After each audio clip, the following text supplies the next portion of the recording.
Après le prologue et après une diffusion exclusive dans les salles, la bande-annonce de l'Odyssée de Christopher Nolan est arrivée. Voici ce qu'il faut retenir. Tu vas m'écouter très attentivement. Tu vas l'aimer, cette histoire, c'est garanti. Bagarre, duel, torture, vengeance, géant, monstre, poursuite, évasion, grand amour, miracle.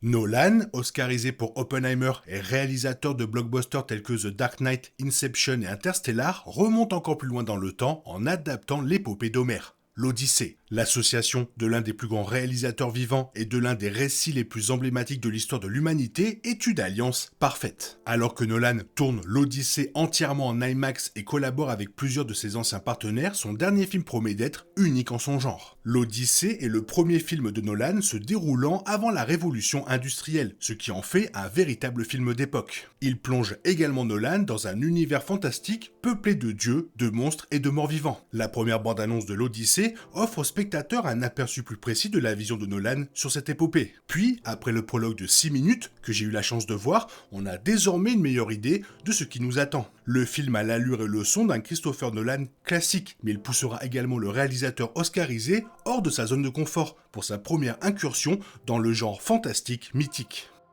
Depuis la diffusion des premières photos du film, certains ont critiqué les costumes du film, les jugeant inexacts sur le plan historique. Des couleurs ternes des soldats, l'armure grecque étant nettement plus colorée, à l'apparition de pantalons, nombreux sont ceux qui ont remis en question les choix de Nolan, d'autant plus qu'il se targue de réalisme et d'exactitude. Les critiques sont particulièrement virulentes à propos du casque massif d'Agamemnon. En visionnant la bande-annonce et le prologue de 6 minutes, il apparaît clairement que Nolan ne conçoit pas le film comme un film historique, mais plutôt comme sa propre interprétation d'un film fantastique. Il y apporte sa sensibilité de réalisateur, à l'instar de films comme Le Choc des Titans ou Jason les Argonautes. Ses choix esthétiques privilégient le mythique à l'exactitude historique. Puisque l'Odyssée est un récit fantastique peuplé de créatures mythiques, Nolan bénéficie d'une plus grande liberté que pour un drame historique d'époque authentique. Nombreux sont ceux qui se sont interrogés sur la manière dont la sensibilité du réalisateur s'accorderait aux éléments fantastiques de l'épopée, tels que le cyclope, les sirènes et les dieux. Alors que les adaptations précédentes de l'Odyssée et d'autres mythes grecs avaient tendance à recourir aux clichés traditionnels du film fantastique, Nolan opte pour une approche inspirée par l'horreur. Polyphème, le cyclope dans l'ombre, apparaît brièvement dans la bande-annonce. Le prologue offre une vision plus complète, notamment de la manière dont le film représente son œil unique. Là où Nolan aurait pu réaliser des versions réalistes des méchants de Batman, ici, il n'hésite pas à montrer la taille colossale de Polyphème, illustrant ainsi toute la terreur que peut inspirer une telle créature, tandis que les hommes fuient terrorisés. Les plans des morts surgissant du sol pour attaquer Ulysse et ses hommes sont destinés à terrifier, tandis que les vagues de Poséidon s'abattant sur eux sont censées évoquer les horreurs vécues par des hommes pris au piège en mer. Nolan semble reprendre la structure classique du voyage du héros et traiter le retour de Ulysse chez lui comme une quête littérale pour échapper aux horreurs du segment du monde spécial et retrouver la normalité d'un monde réel sans ennemis mythiques.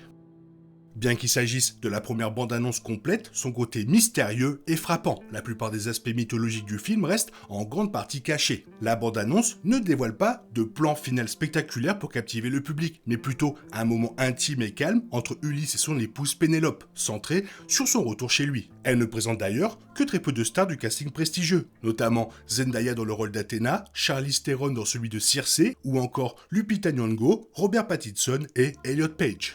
À l'instar de la campagne marketing du studio pour Jurassic Park, Universal Pictures et Christopher Nolan semblent vouloir entretenir le mystère autour du film. Le principal atout du film réside dans la présence de Christopher Nolan lui-même, dont le nom figure en bonne place dans la bande-annonce et dont l'esthétique unique est mise en avant. La plupart des aspects fantastiques seront probablement tenus secrets, comme argument de vente pour attirer un large public désireux de voir comment Nolan concrétisera ces éléments hors du commun grâce à son approche pragmatique. Est-il trop tôt pour parler de l'Oscar de la meilleure musique de film? Car cette simple bande-annonce devrait suffire à placer Ludwig Göransson parmi les candidats, en sachant que le prologue en donne encore plus. Il s'agit de sa 3e collaboration avec Nolan, après Tenet et Oppenheimer. Ludwig Göransson est devenu l'un des plus grands compositeurs de l'ère moderne, et sa musique pour l'Odyssée s'annonce déjà comme un grand classique. La partition, entraînante et palpitante, reflète parfaitement l'intensité et le suspense de grands moments, procurant au spectateur la même émotion qu'à l'écoute des premières notes de la bande originale de The Dark Knight, composée par Hans Zimmer. L'attente de la sortie de la partition complète est donc insoutenable. L'Odyssée, œuvre littéraire de la Grèce antique, est la suite la plus célèbre de la fiction, faisant suite à l'Iliade. L'adaptation cinématographique la plus connue de l'Iliade est le film Troie de Wolfgang Petersen, qui, ironie du sort, fut un lot de consolation pour le réalisateur après l'abandon de son projet Batman vs Superman par Warner Bros.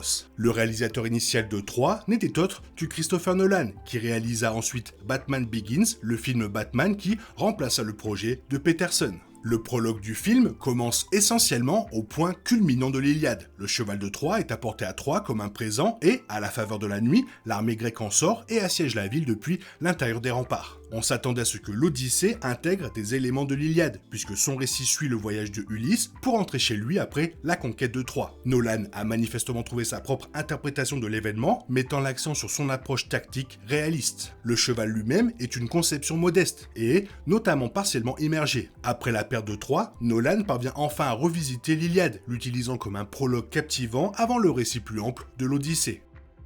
Lorsque l'annonce est sortie que Nolan réaliserait l'Odyssée, nombreux furent ceux qui s'interrogeaient sur la manière dont ce réalisateur, adepte du réalisme et des effets spéciaux traditionnels, aborderait des éléments fantastiques tels que les dieux grecs, la sorcière Circé ou le Cyclope. Après tout, il avait su ancrer le monde fantastique de Batman dans la réalité, révolutionnant ainsi le cinéma. Allait-il réitérer cette approche pour l'Odyssée, ou bien allait-il embrasser pleinement les éléments fantastiques? Et si tel était le cas, comment cela s'accorderait-il avec son désir de privilégier les effets visuels traditionnels aux images de synthèse? Après le prologue, quelques brèves scènes présentent des extraits du film, notamment un cyclope au maquillage impressionnant. À bien des égards, Nolan semble s'inspirer du passage du cheval de Troie dans l'Iliade pour ce prologue, qui pourrait constituer un jalon essentiel du voyage de Ulysse. Quittant la guerre terrestre, son périple le mène vers l'inconnu, à travers un monde de dieux et de monstres. Nous avons hâte de découvrir comment le réalisateur imagine le panthéon grec et la redoutable Scylla. La scène la plus impressionnante du prologue est celle où les Grecs parviennent à ouvrir les portes de Troie alors qu'ils sont pilonnés par les archers troyens. Dès que les portes s'ouvrent, une immense armée de soldats se précipite à l'intérieur. On reconnaît aisément l'armure d'Agamemnon, roi de Mycène. Benny Safdie interprétera Agamemnon dans le film, bien qu'il soit méconnaissable sous son imposante armure. Il est tout à fait logique qu'un réalisateur aussi acclamé et apprécié que Nolan ait été choisi pour adapter une œuvre aussi célèbre que l'Odyssée et lui offrir un traitement digne des plus grands blockbusters. Si quelqu'un peut transformer ce récit séculaire en un événement cinématographique incontournable, c'est bien Christopher Nolan.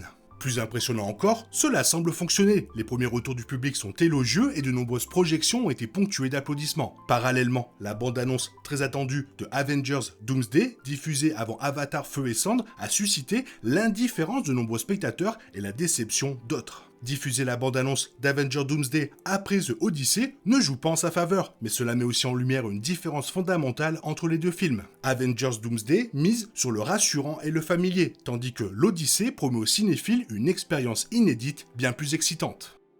2026 s'annonce comme une année exceptionnelle pour le cinéma. Marvel sortira deux de ses plus gros films, Spider-Man et Avengers Doomsday. Des films de franchise majeure comme Supergirl, The Mandalorian et Grogu, ainsi que Dune partie 3 seront également à l'affiche, aux côtés de films très attendus de réalisateurs tels que Steven Spielberg, Alejandro González Iñárritu et Robert Eggers. Mais compte tenu du parcours de Nolan, du succès retentissant de Oppenheimer et de la campagne marketing de l'Odyssée, ce dernier pourrait bien être le film le plus attendu de 2026. Les premiers tickets pour l'Odyssée ont été mis en vente aux USA un an avant la sortie officielle du film et se sont écoulés en un clin d'œil. Le prologue épique de 6 minutes ainsi que la bande-annonce, déjà disponible en ligne, ont incité de nombreux cinéphiles à considérer ce film comme le plus attendu de 2026. Grâce à un accord d'exclusivité de 3 semaines avec IMAX, l'Odyssée a non seulement évincé Spider-Man du format, mais ses bandes-annonces ont également rencontré un succès bien plus important que celle d'Avengers Doomsday. L'Odyssée pourrait bien être non seulement le film de l'été, mais aussi l'événement cinématographique de 2026. Je tiens à remercier tout particulièrement Johnny B. Good, car grâce à lui, j'ai pu obtenir le prologue de 6 minutes. Merci Johnny. Toi, qu'est-ce que tu en penses? Qu'est-ce que tu attends de ce film? Est-ce que pour toi, l'Odyssée est le film de 2026? Fais-le moi savoir dans la zone commentaire, et sinon, comme d'habitude, bisous bisous, bye bye. T'es toujours là, toi? C'est fini. Rentre chez toi. Allez, dehors. Naï, naï, naï.